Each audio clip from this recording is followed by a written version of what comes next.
All right, welcome back. Let's quickly chat about Python 2 versus Python 3. So if you're like me, you're probably used to your software updating and changing all the time, whether it's your phone's operating system, your gaming console that happens to upgrade and restart right when you download a new game, or your computer, your Windows or Mac operating system. These things change all the time. There's always new versions. And programming languages are really no different. They're always enhanced. They're always changed. New features are added in. It's constantly a process of growing. So back in 2008, the creator of Python, his name is Guido van Rossum, was a bit unhappy with some of the really important architectural decisions that were made early on in Python, and he wanted to change them. So he decided to overhaul Python and release Python 3. So this was 10 plus years ago in 2008. And at the time, the goal was for Python 3 to be the present and future of the language. People were supposed to adopt it pretty quickly and stick with it. But as you can probably tell, just by the fact that I have to make this video, it was more complicated than that. And the reason for all the trouble, all the controversy, is that Python 3 is not backwards compatible. So usually when you have a programming language and changes are made, it's made incrementally, and it's made in a way that old code can still run. So old JavaScript written 5 years ago, if you tried to run it now, there won't be any problems. It won't be using some of the new features. It might not look as nice, but it will still work. But with Python 3, the opposite was true.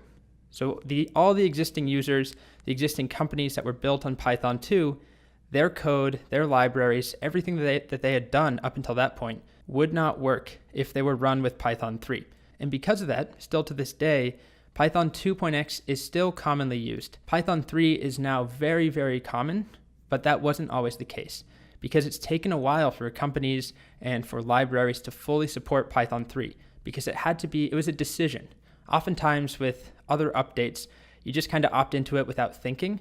But going from Python 2 to 3 is a very deliberate choice you have to make. If you're on a team at a company, that team had to decide to migrate to Python 3.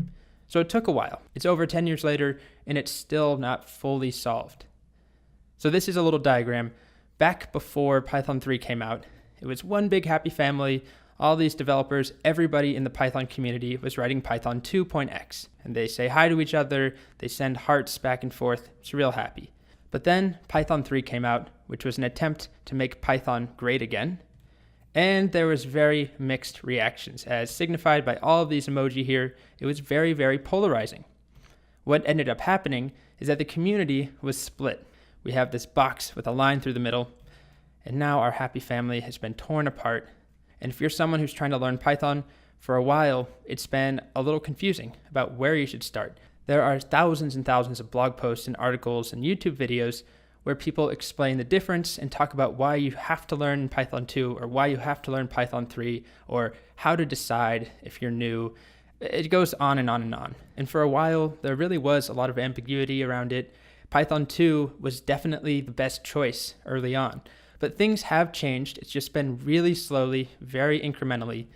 But almost 10 years later, Python 3 is absolutely the way to go. The situation has improved a ton. So what makes me say that? Well, first of all, it's just easier in general to learn the most up-to-date current standards, to learn Python 3, and then go back if you need to work in Python 2 for some reason. You can figure out the key differences and the quirks, rather than going the other way. But more importantly, most of the main criticisms, the things people didn't like, just don't matter anymore. It used to be that all the popular packages, all the tools that people would use, the utilities that were written for Python, were only written in Python 2.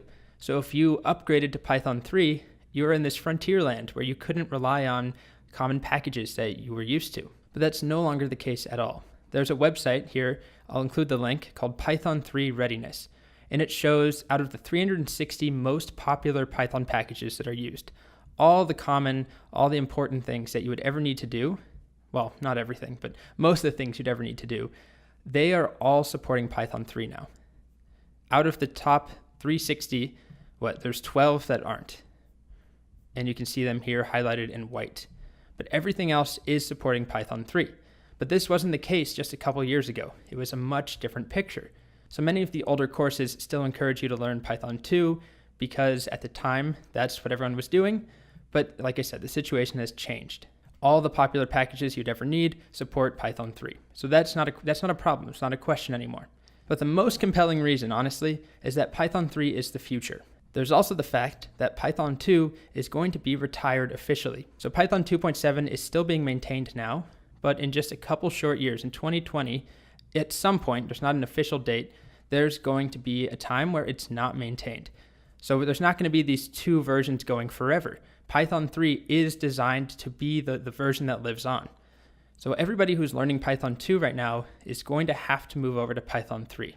If you're curious and you want to dive into the differences, it might be easier once you've learned some Python, but there's this website that goes into the key differences between 2.7.x and 3.x. So one just really quick example I'll show you. One of the first things we'll learn in this course is called the print function. And in Python 3, it looks like this: print, and then parentheses, and we pass in something to print. In Python 2, print was a statement rather than a function. So you didn't add parentheses. You could do it like this: print space hello world. In Python 3, you have to add the parens. So it's a minor difference, but you can see if you wrote code in Python 2 and you didn't have those parens and you tried to run it in Python 3, it wouldn't work because that's no longer valid code. So if you are a complete beginner and you are deciding, I think the case is pretty clear cut to learn Python 3 at this point. All of the blog posts, criticisms that you can still find out there, most of them are old and they're out of date because the situation has changed. And just remember that Python 3 is the future. So I sound like, I'm trying to sell it to you or something, but it just is. That's not even my choice. The developers of Python have made it clear that Python 3 is where things are going. So why not learn Python 3? And finally, one more picture of my cat. That was a long video. Look at that little grumpy face.